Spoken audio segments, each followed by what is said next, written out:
Dhaka, Washington, Paris, তিনটা শহরের থেকে ত্রিমুখী ভাবে এই আন্দোলনকে তারা রসদ জুগিয়েছে বা এই আন্দোলনকে সহযোগিতা করেছে। ডাক্তার বদিউল আলম বদিউল আলম একটি এনজিও, এই এনজিওর মাধ্যমে ডাক্তার বদিউল আলম সহযোগিতা করেছেন, আরো অনেক এনজিও জড়িত ছিল। এটা যে আন্তর্জাতিকভাবে যে আন্তর্জাতিক একটা ষড়যন্ত্রেরই একটা রূপরেখা ছিল এটা বোঝা যায়। কেননা এই যে আন্দোলনকারীরা যারা সরকার বিরোধী আন্দোলন করছিল, সেই আন্দোলনটা ছিল দুই পক্ষের মধ্যেই কিন্তু হতাহত হয়েছে, সশস্ত্র ছিল, কোনো পক্ষই কিন্তু নিরস্ত্র ছিল না। শেখ হাসিনার সরকার যেটি তার প্রতিজ্ঞা রেখে যে যুদ্ধাপরাধীদের বিচারের মাধ্যমে ৭১-এর মানবতা বিরোধী অপরাধের জন্য যে জামাতে যে নেতৃবৃন্দ যারা যুদ্ধাপরাধী ছিলেন, মানবতা বিরোধী অপরাধী, তাদের যে মৃত্যুদণ্ড দিয়েছিলেন, তার প্রতিশোধ নিতে একটি সুপরিকল্পিত দীর্ঘদিনের পরিকল্পনার মাধ্যমে ডাক্তার ইউনূসকে সামনে রেখে তারা এবং ডাক্তার ইউনূসকে দিয়ে তারা একটি প্রতিশোধ নেওয়ার চেষ্টা করেছেন এবং তারই পরিপ্রেক্ষিতে শেখ হাসিনা সরকারকে পতনের মাধ্যমে ইউনূসকে তারা ক্ষমতায় এনেছেন। কিন্তু আমি একই সাথে বলবো যে দীর্ঘ শাসনের মধ্যে দিয়ে যে আওয়ামী লীগ সরকার যে জনবিচ্ছিন্ন হয়ে পড়েছিল, তারই প্রতিফলন ঘটেছে একটি সাধারণ ছাত্র আন্দোলনকে পুঁজি করে স্বাধীনতা বিরোধী শক্তি এবং শিবির যে একটি সফল আন্দোলন করেছে, সেটি কিন্তু শেখ হাসিনা সরকারের, আওয়ামী লীগ সরকারের দুর্বলতা এবং জনসম্পৃক্ততাহীনতারই একটা বহিঃপ্রকাশ। দীর্ঘকালীন শাসনের ফলে আওয়ামী লীগের মধ্যে যে অহংবোধ তৈরি হয়েছিল, সেই অহংবোধটাই আওয়ামী লীগের পতন এবং এদের সহজ সফলতার মূল কারণ। আপনার বক্তব্যে একটা জিনিস 26 জুলাই ওয়েবসাইটের কথা বলেছেন আপনি, কোন ওয়েবসাইট সেটা? এটি ডক্টর ইউনূসের সমর্থক একটি ওয়েবসাইট, সাপোর্ট ইউনিট না প্রোটেক্ট ইউনিট, ডক্টর ইউনূস নামে একটি ওয়েবসাইট আছে। সেই ওয়েবসাইটটি আপনি যদি ভ্রমণ করে দেখেন, সেই ওয়েবসাইটে কিন্তু বিভিন্ন সময় ডক্টর ইউনূসের পক্ষে কথা বলা এবং ডাক্তার ইউনূসের ওই ওয়েবসাইটে বৈষম্য বিরোধী ছাত্র আন্দোলনের বিভিন্ন কর্মসূচি সম্পর্কে বিস্তারিত তুলে ধরা হয়। আরেকটা কথা আপনার বক্তব্যে এসেছে যে একজন সাম্প্রতিক ফেসবুক পোস্টে বলেছেন ওয়াশিংটন ভিত্তিক একজন সাংবাদিকের মাধ্যমে 1 আগস্ট তারা ডক্টর মোহাম্মদ ইউনূসের বার্তা, এই নাম যেমন এসেছে তেমনি আবার আরেকজন সমন্বয়ক বলছেন ডাক্তার বদিউল আলমের মাধ্যমে তারা ডাক্তার ইউনূসের 2 সহযোগীর সঙ্গে যোগাযোগ করেছেন। তেমনি আবার আরেকজন সমন্বয়ক বলেছেন যে এখানে ওয়াশিংটনের ভিত্তিক একজন সাংবাদিক, যিনি একজন সাবেক প্রধানমন্ত্রীর উপপ্রেস সচিব ছিলেন, তার মাধ্যমে তারা যোগাযোগ করেছেন। আসলে যেভাবেই হোক ডাক্তার ইউনূসের সঙ্গে ডাক্তার ইউনূস 5 আগস্টের আগে থেকেই এই আন্দোলনের সাথে, এই আন্দোলন মানে আমরা বলবো কোটা বিরোধী আন্দোলন নয়, সরকার পতনের আন্দোলনের সঙ্গে তিনি সম্পৃক্ত ছিলেন। তিনি ওই পোস্টে তিনি কিন্তু ওই একই ওয়েবসাইটে প্রোটেক্ট ডক্টর ইউনূস ওয়েবসাইটে তিনি কিন্তু এই সরকারের সেনাবাহিনীর বিরুদ্ধে জনগণকে হত্যার বিরুদ্ধে তিনি সোচ্চার ছিলেন এবং সেখানে তিনি সেনাবাহিনীকে দায়ী করে কিন্তু সেখানে মন্তব্য দিয়েছেন এবং সেখানে বিদেশিদেরকে হস্তক্ষেপ করার আহ্বান জানিয়েছেন। 26শে জুলাই পরবর্তীতে সেই ওয়েবসাইটে প্রোটেক্ট ডক্টর ইউনূস ওয়েবসাইটে ডাক্তার ইউনূসের বক্তব্যগুলো উঠে এসেছে এবং ডক্টর ইউনূস কিন্তু আমরা দেখেছি যে 30শে জুলাইয়ের আগে ভারতের একটি সংবাদ মাধ্যমে সেনাবাহিনীর বিরুদ্ধে অভিযোগ করেছিলেন যে তারা প্রতিবাদকারীদের হত্যা করছে এবং সেটা নিয়ে তিনি পশ্চিমা বিশ্বকে হস্তক্ষেপের আহ্বান জানিয়েছিলেন ভারতীয় একটি পত্রিকার সাথে সাক্ষাৎকারে। সেটি কিন্তু 5 আগস্টের আগে। আপনি দীর্ঘদিন ধরে সাংবাদিকতার সাথে জড়িত। আমরা কিন্তু সাংবাদিকতা একসময় আমরা জানতাম লন্ডন ষড়যন্ত্র, বলে বাংলাদেশের একটা জনপ্রিয় একটা টার্ম ছিল। বাংলাদেশের রাজনীতি অনেক কিছু লন্ডনে নিয়ন্ত্রিত হয়, লন্ডন ষড়যন্ত্র। হ্যাঁ, স্বাধীনতার পরপরই তাই ছিল।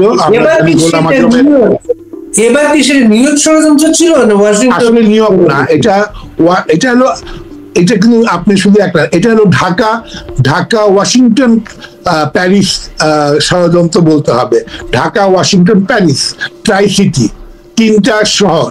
লন্ডনেরটা যেমন লন্ডন গোলাম আজম বা তারা লন্ডনে বসে বাংলাদেশের স্বাধীনতার পর যে সেগুলো করেছে সে লন্ডন, কিন্তু এটি কিন্তু ঢাকা ওয়াশিংটন প্যারিস তিনটা শহরের থেকে ত্রিমুখী ভাবে এই আন্দোলনকে তারা রসদ জুগিয়েছে বা এই আন্দোলনকে সহযোগিতা করেছে।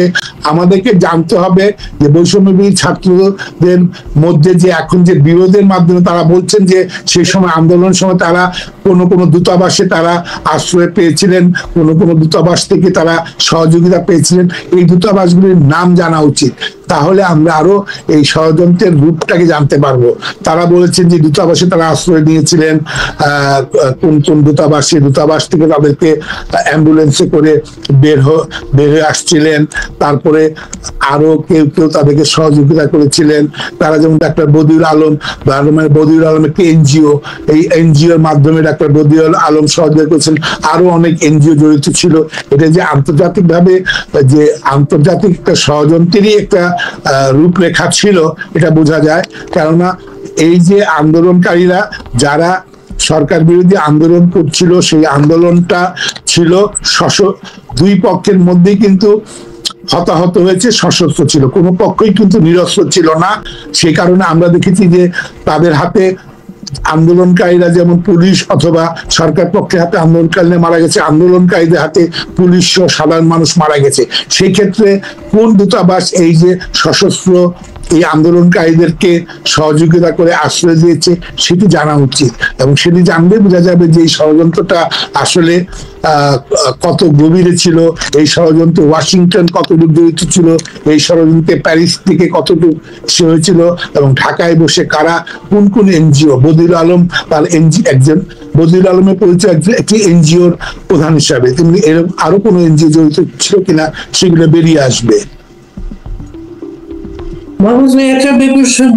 বর্তমান প্রফেসর ইউনূস তার সাথে বাইডেন প্রশাসনের একটা ভালো সম্পর্ক ছিল। এখন ট্রাম্প প্রশাসন আসার সময় অনেক ভাবনা চিন্তা করছিলেন, কিন্তু প্রফেসর ইউনূস এর মাঝে বলেছেন ট্রাম্প প্রশাসনের কাজে লাগিয়ে বাংলাদেশের বিরুদ্ধে অবস্থান নেওয়ার প্রচেষ্টা ব্যর্থ হয়েছে। আপনি কিভাবে দেখেন বিষয়টা? এটা খুব প্রিম্যাচুর কথা। ট্রাম্প প্রশাসনের প্রথম মেয়াদে আমরা অনেকে এটা জানেন না যে ট্রাম্প প্রশাসনের প্রথম মেয়াদে বাংলাদেশ তাদের কাছে কোনো গুরুত্বপূর্ণ বিষয় ছিল না। ইভেন পররাষ্ট্র যেটি স্টেট ডিপার্টমেন্টে বাংলাদেশ ডেস্কও ছিল না ট্রাম্পের প্রথম মেয়াদের শাসন আমলে, এবং ট্রাম্পের কাছে বাংলাদেশ ট্রাম্পের কাছে বাংলাদেশ এমন কোনো ইস্যু নয় যে যেটি নিয়ে তিনি মাথা ঘামাবেন। আর বাইডেন প্রশাসন নয়, আমরা জানি যে আমেরিকার যেটি ডেমোক্রেটিক পার্টির সাবেক প্রেসিডেন্ট ক্লিন্টন এবং সাবেক পররাষ্ট্রমন্ত্রী হিলারি ক্লিন্টন এই দম্পতির সঙ্গে যে সম্পর্কটা ডক্টর ইউনূস ছিল, সেই সম্পর্কটা ধারাবাহিকতাতেই ডেমোক্রেটিক পার্টির ফান্ডিং বা ডেমোক্রেটিক পার্টির সঙ্গে যে সম্পৃক্ততা ডক্টর ইউনূসের, সেটি ধারাবাহিকতাতেই বাইডেন আমলেও কিন্তু প্রভাবশালী ছিলেন ক্লিন্টন এবং হিলারি ক্লিন্টন এবং তাদের ক্লিন্টন ফাউন্ডেশন, এবং সেই মাধ্যমেই তারা বাংলাদেশকে নিয়ে আগ্রহী ছিল বা বাংলাদেশ নিয়ে তাদের একটা এজেন্ডা থাকা থেকে ছিল। কিন্তু রিপাবলিকান পার্টির ক্ষমতার সময় প্রথম মেয়াদে আমরা দেখেছি যে বাংলাদেশ বিষয়ে কোনো কথাবার্তাই আমরা ট্রাম্পের সেটা দেখি নাই, ট্রাম্পের প্রেসিডেন্সিয়াল প্রথম মেয়াদে। এবং তখন বাংলাদেশ ডেস্ক নামে কোনো ডেস্কও ছিল না স্টেট ডিপার্টমেন্ট বা পররাষ্ট্র মন্ত্রণালয়। আমরা এখন দেখব যে আসলে এই মাত্র গতকালকে বা আজকে পর্যন্ত ট্রাম্পের পুরো মন্ত্রিসভাটা বা তার গুরুত্বপূর্ণ পদে নিয়োগগুলো সম্পন্ন হয়েছে। আমরা দেখেছি যে এখানে যে জাতীয়, যেটি সকল গোয়েন্দা সংস্থার জন্য জাতীয় যে গোয়েন্দা সংস্থা সবগুলোর সমন্বয় গঠিত যে সংস্থা, সেটির প্রধান করা হয়েছে তুলসী গাবার্ডকে, যিনি একসময় ডেমোক্রেটিক পার্টি প্রার্থী, ডেমোক্রেটিক কংগ্রেসম্যান ছিলেন। পরবর্তীতে তিনি প্রেসিডেন্সিয়াল প্রতিযোগিতায় এসেছিলেন এবং এখন তিনি ট্রাম্পের মনোনীত এই সকল গোয়েন্দা সংস্থার প্রধান হিসাবে নিয়োগ পেয়েছেন। তিনি যদিও ভারতীয় নন, কিন্তু তিনি হিন্দু ধর্মাবলম্বী এবং তিনি ইসকন, যেটি যে বহির্বিশ্বে হিন্দুত্ববাদীদের যে প্রচারণা সংগঠন, সেটির সক্রিয় সদস্য।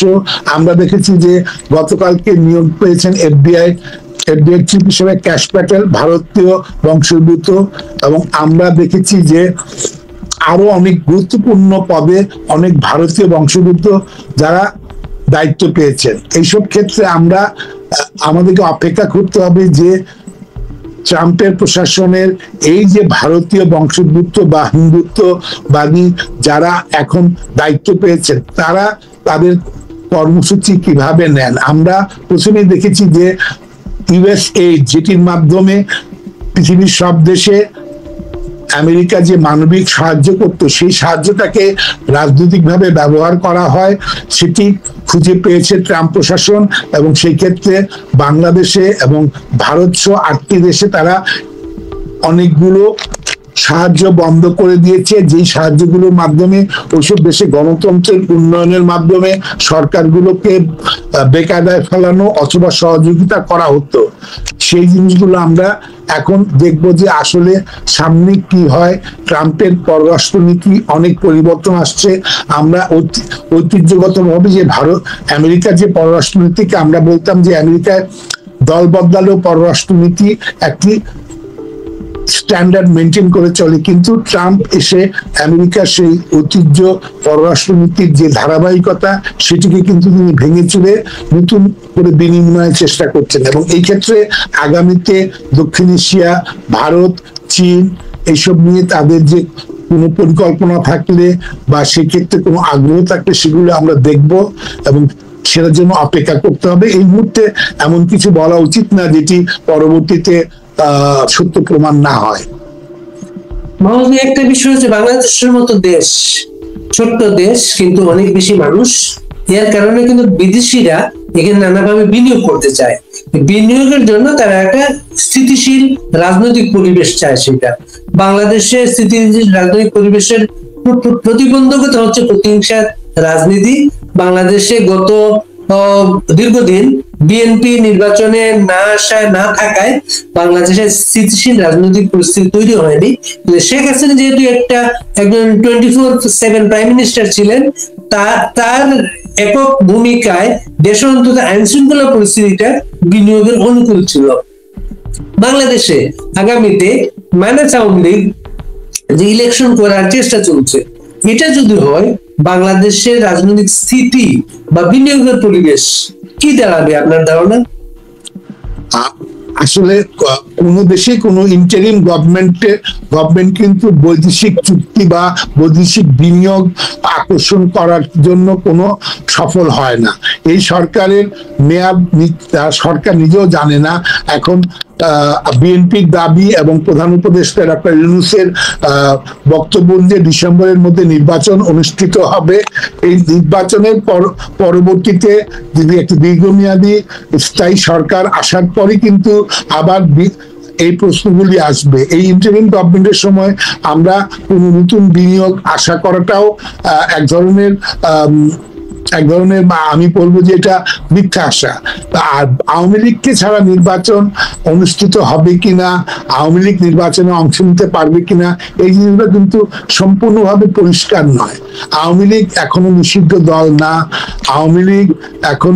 আওয়ামী লীগের যারা যাদেরকে বলা হচ্ছে যে গণহত্যায় জড়িত বা যাদেরকে বলা হচ্ছে বিভিন্ন অপরাধী, তারা কিন্তু তাদের 90% না 99% কিন্তু দেশে নেই।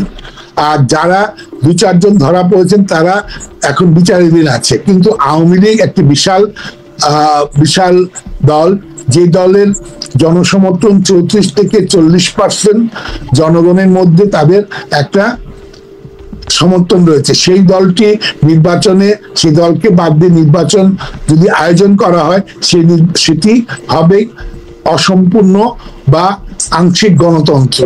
সেক্ষেত্রে আওয়ামী লীগ ছাড়া নির্বাচন অনুষ্ঠিত হলে এবং সরকার যদি গঠিত হয় বা সংসদ গঠিত হয়, সেই সংসদের গ্রহণযোগ্যতা আন্তর্জাতিকভাবে অতটুকু স্বীকৃত হবে না।